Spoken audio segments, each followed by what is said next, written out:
Gusto a Enrique de la Madrid, director del Centro para el Futuro de las Ciudades del Tecnológico de Monterrey. Gracias por estar con nosotros, me da gusto verte. Guillermo, gracias como siempre por la invitación.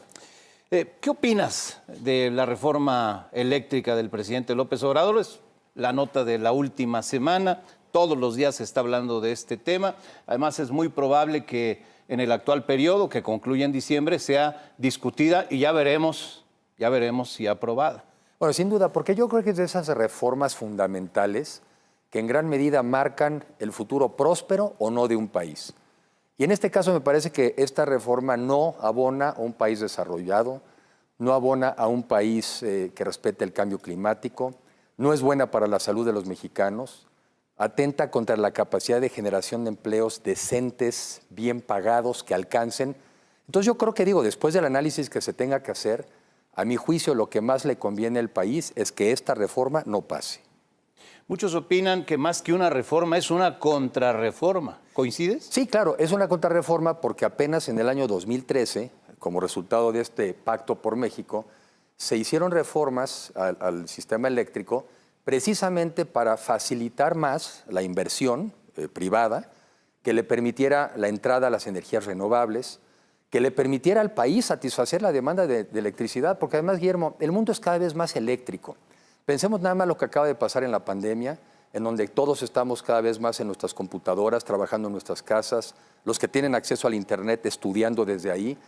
Veamos que vienen los coches eléctricos hacia adelante, se van a ir cerrando y cancelando los coches de las energías fósiles de gasolina. Entonces, el mundo es cada vez más eléctrico, la demanda será enorme por electricidad. No hay manera de que el Estado mexicano, el gobierno mexicano, tenga recursos suficientes, porque además, ¿a quién se los quitaría? Se los quitaría a los maestros y a las escuelas para tener educación de calidad. Se los quitaría al sistema de salud, pues que ya vemos que está haciendo agua, ¿verdad? Que no es capaz de atender a 16 millones de mexicanos en los últimos años que perdieron el acceso. No tenemos más que el 35% de los mexicanos con 2 vacunas puestas. Entonces se lo estaríamos quitando a los médicos y a las enfermeras. Y se lo estaríamos quitando a la seguridad. Entonces, pues así es la vida. No alcanza los recursos para todo. En la electricidad no nos podemos dar el lujo de que no haya electricidad suficiente a precios razonables. Por eso yo creo que no es una medida que le convenga al país. He estado escuchando las opiniones, particularmente de los involucrados en el sector empresarial. Advierten graves riesgos, serias consecuencias. La más grave de ellas, sin duda, la pérdida de inversión, pero también conflictos, debates internacionales en función de que México incumpliría acuerdos de carácter internacional que tiene. Con todos estos riesgos y consecuencias que hemos estado escuchando y hemos estado leyendo, ¿crees que pase en el Congreso la reforma tal y como está? Pues no debería de pasar tal ni como está, ni se presta, según yo, a negociaciones, porque te decía, es una contrarreforma efectivamente a la del 2013.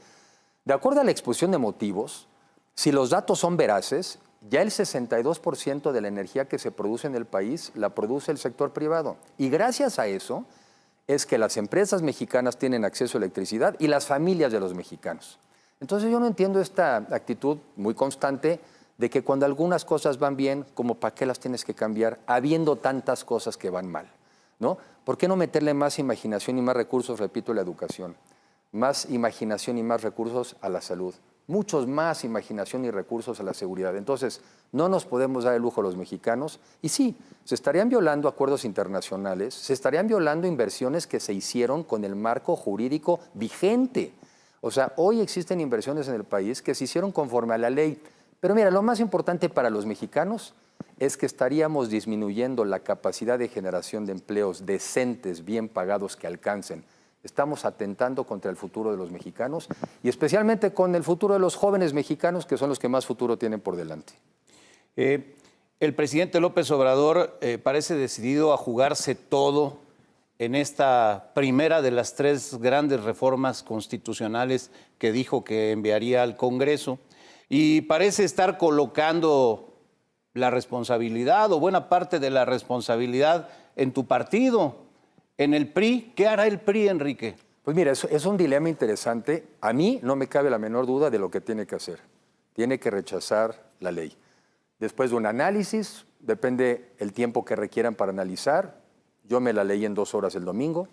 porque ya había leído yo la reforma energética y eléctrica hace 6 años. Pero bueno, igual hay gente que le requiere más tiempo para estudiar. El que la lee con cuidado se da cuenta que no hay forma de que le ayude al país.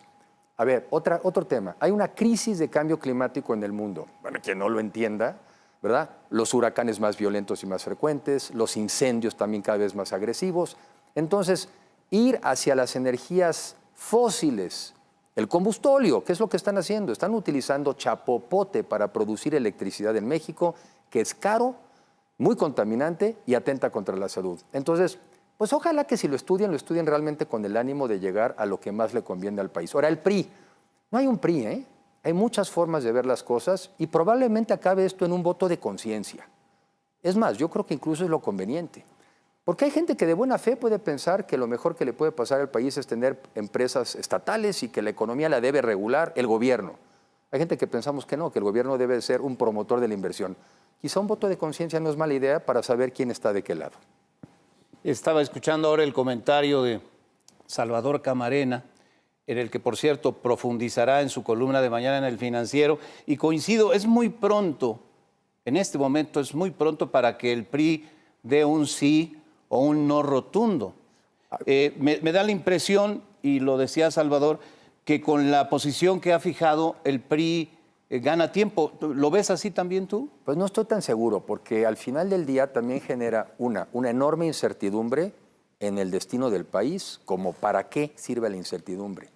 Me parece que también genera dudas en la sociedad sobre la fortaleza de la Alianza Va por México, porque a ver, cuando fueron en alianza y fueron a pedir el voto, una de las cosas a las que se comprometieron es justamente parar aquellas reformas que atentan contra el futuro del país. ¿Qué hay que pensar después de eso?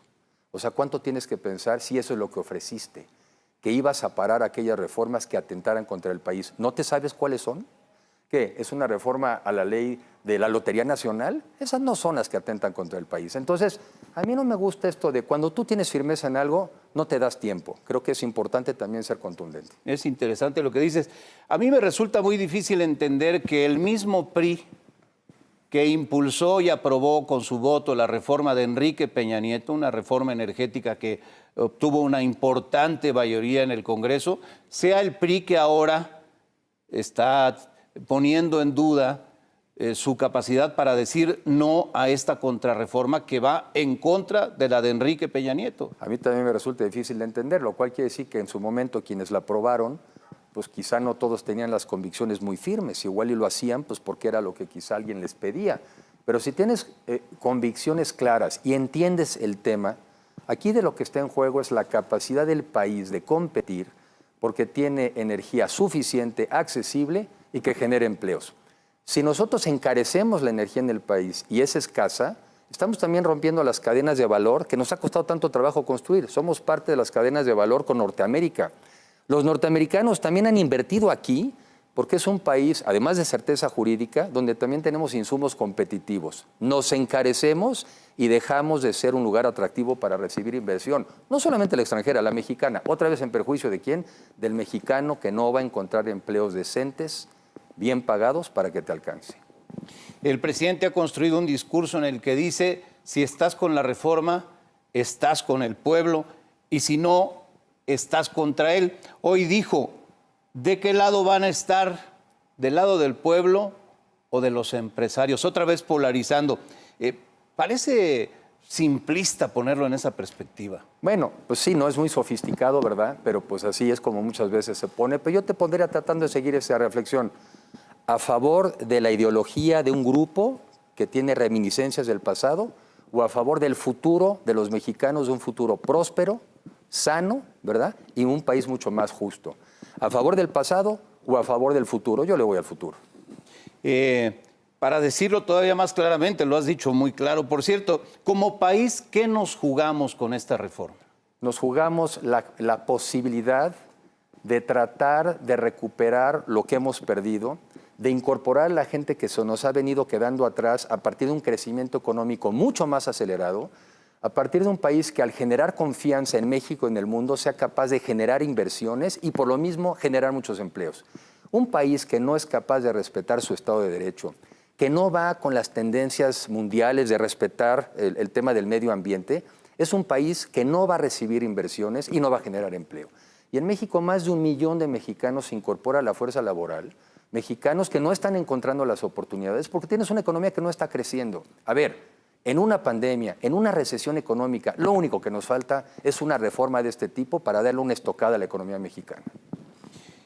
Otro de los argumentos que da el gobierno y juega un poco mañosamente con ese tema es el de las tarifas. Dice, bajarán las tarifas eléctricas. No se ve cómo pueden bajar las tarifas. Ni han bajado, ni van a bajar. A ver, qué bueno que lo dices, Guillermo, porque a ver, para explicarle un poco a la gente, porque también dicen, es que cómo es posible que algunas empresas paguen energía más barata que los ciudadanos. A ver, vamos a explicarlo. Muchas empresas hoy en día tienen energía más barata porque han formado sus propias centrales de producción de electricidad, sobre todo a partir de energías renovables, y por eso tienen electricidad más barata. En cambio, las familias de los mexicanos compran la electricidad de la CFE, que la está produciendo del combustóleo, que es más cara, ¿verdad? Y más contaminante. Entonces sí es una buena reflexión. ¿Por qué no también le damos energía a los mexicanos de la que compran las empresas, que son las renovables? Esa es una. La otra, si el gobierno realmente quiere bajarle las tarifas a los mexicanos, todos sabemos que esa electricidad está subsidiada, pues que subsidie más. Entonces no es cierto que los costos de la tarifa para los mexicanos tienen que ver con las empresas, tiene que ver con que si se produce de combustóleo que es caro y sucio, o se produce de energías renovables que es más barato. Y la otra, el gobierno quiere bajar la electricidad, pues que la subsidie más. Entonces es un argumento falaz que no se sostiene. Ni han bajado, ya han subido, por cierto. Bueno, a ver, han subido, fíjate, España es otro argumento que oyes. Oye, es que en España han subido Es que las tarifas. hoy salió este tema en España. Pero lo sí. explico, porque también ya lo hemos estudiado. Lo que ocurre en España es que aunque hay muchas energías renovables en España, todavía la mayoría viene de gas. Y el gas ha subido en el mundo. Ese es otro error en México. ¿Para qué le estamos apostando a producir a partir de fósiles que suben y bajan? Pues produzcámosla sobre todo, no digo que de la noche a la mañana, pero cada vez más del sol y del viento, que hasta donde yo sé, no hay nadie en el sol ni en el viento que te suba las tarifas. Es más, hoy el precio de producir electricidad del sol y del viento es 4 veces menor que lo que le cuesta a la CFE producir la suya. No se sostiene tampoco. Oye, pero ya lo dijiste, pero subrayemos. La reforma ni siquiera negociarla, ¿verdad? Es sí o no. Hay cosas que no se negocian en la vida y en esta no se debe negociar porque el futuro del país no es negociable. El futuro del país no es negociable. La capacidad de la gente pobre en México de incorporarse a las clases medias no es negociable.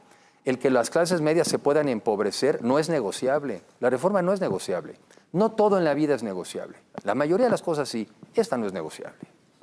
Enrique, te agradezco mucho tu presencia para hablar de este tema. Es un tema muy importante. Es vital para el No país. es un tema de partidos, no es un tema de gobierno, es un tema de país y es un tema que nos atañe y nos afecta a todos. Así es, así es. Por eso hay que tomarlo con seriedad, que los argumentos estén fundamentados en ciencia, ¿verdad? Que estén fundamentados en los hechos y hay que hablar con la verdad. Y yo creo que lo que nos debe de importar es cómo construimos un mejor país, más parejo, más justo y que nos emparejemos para arriba, no para abajo, Guillermo. Que así sea. Gracias, Enrique de la Madrid. Un gusto tenerte en el programa. Gracias por la oportunidad. Que te vaya muy bien. Gracias, Guillermo.